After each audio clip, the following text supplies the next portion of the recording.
Hey y'all, welcome back. Today we're diving back into the Karen Reed case, one of the wildest, most twisty-turny trials I've ever covered. Quick refresher, Karen Reed is charged in connection to the tragic death of Officer John O'Keefe, who sadly passed away after sustaining severe injuries outside a residence on Fairview Road.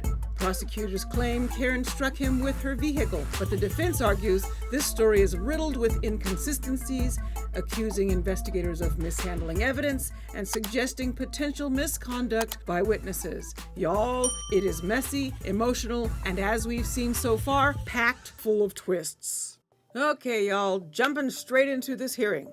Judge Beverly Cannon began by addressing the Commonwealth's request to exclude the defense's expert witnesses. Here's where things got intense. Judge Cannon accused defense counsel of making deliberate misrepresentations regarding the relationship and payment to their expert witnesses. Now look, you know I've seen a lot of trials, and let me tell you, the phrase deliberate misrepresentation coming from a judge is never good news. The judge found specifically that the defense had indeed paid their experts despite claims to the contrary. But here's what's interesting. She still let them testify. Why? Because, as she clearly stated, Karen Reed has a constitutional right to a fair trial and to represent her defense, including these experts. Let me say, props to the judge for clearly protecting the defendant's constitutional rights here. But honestly, y'all, the defense really dodged a bullet. This could have gone way worse for them. Now, this moment genuinely surprised me because normally, once you catch an attorney making questionable statements to the court, judges tend to be way less forgiving. So I'm wondering if Judge Cannon is trying hard to maintain balance in this highly publicized trial, or if she's making sure nothing she does could create grounds for appeal later. Honestly, smart move, Judge. But defense, be careful. Losing the judge's trust is a dangerous game. Okay, moving on. We had some heated debate about Dr. Wolf. He's a neurosurgeon who the Commonwealth wants to use to testify about John O'Keefe's head injuries. The defense says, hold on, Dr. Wolf isn't even a forensic pathologist. He can't testify about the manner of death. They argued extensively about the methodology and qualifications, and let's just say, Attorney Brennan and Attorney Alessi really had it out in court. It was like watching a heavyweight boxing match, legal style. Attorney Brennan argued passionately that Dr. Wolf's decades of neurosurgical experience treating thousands of brain injuries qualified him to speak on this. Honestly, y'all, this had me thinking, can a surgeon's real-world experience in life-saving surgeries outweigh specific forensic training when it comes to expert testimony? It's a tough call. Personally, I think the defense has a point. Manner of death is usually in a pathologist's lane, but Dr. Wolf's direct trauma experience isn't something to dismiss lightly either. I'll be real, this one's tough. If I were on the jury, I'd want to know that the expert testifying knows exactly what they're talking about and isn't overstepping their expertise. But at the same time, Dr. Wolf clearly knows brain injuries. I can't wait to see how the judge rules on this.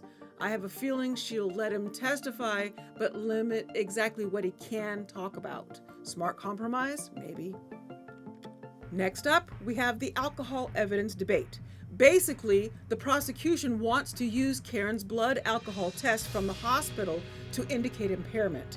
Defense says, wait, the hospital clearly states their testing methods aren't meant for court use. This is actually fascinating from a legal standpoint.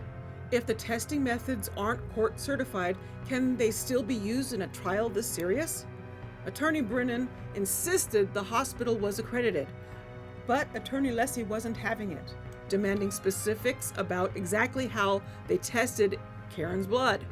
Y'all, this sounds technical, and it is. But let me simplify. If the blood tests are unreliable or not done to courtroom standards, they could unfairly prejudice a jury.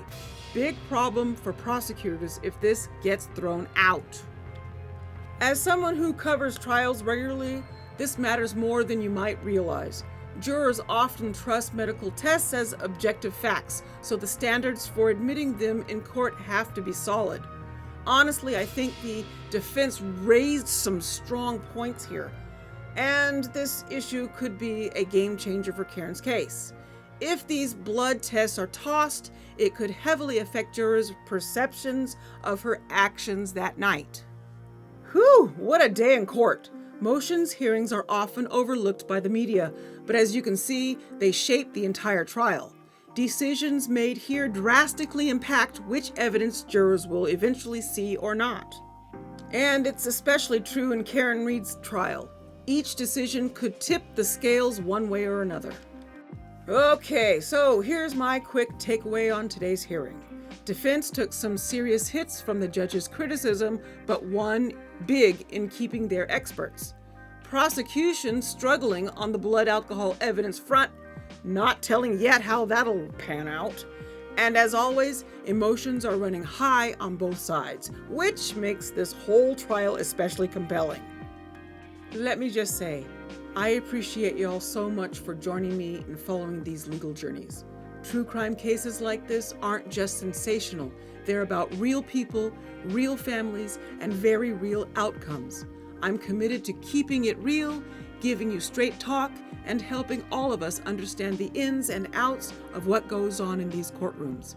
If you like today's deep dive, hit subscribe and comment below. Do you think Dr. Wolf should testify? What about blood alcohol tests? Let's chat. Thanks for sticking around. Till next time, stay safe and stay curious. See you in the next one. Hey y'all, I have some questions for you.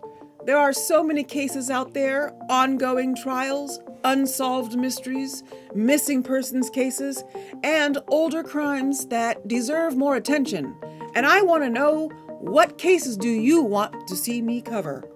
Do you have a trial you've been following? A cold case that still haunts you? A missing persons case that needs more eyes on it? Maybe a true crime news story that hasn't gotten enough coverage? Let me know in the comments. I always try to bring y'all the best research and analysis, but I also love hearing what you are interested in. So drop your suggestions below and let's dig into these cases together. I can't wait to hear from y'all, and I'm very curious to hear your responses. Let me know in the comments below. I look forward to bringing you more in the near future. Keep a lookout for my next case. Thank you to my producer Suzuki for all her hard work gathering case info.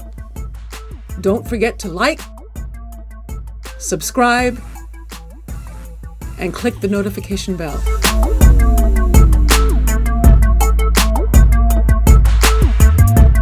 Bye, y'all.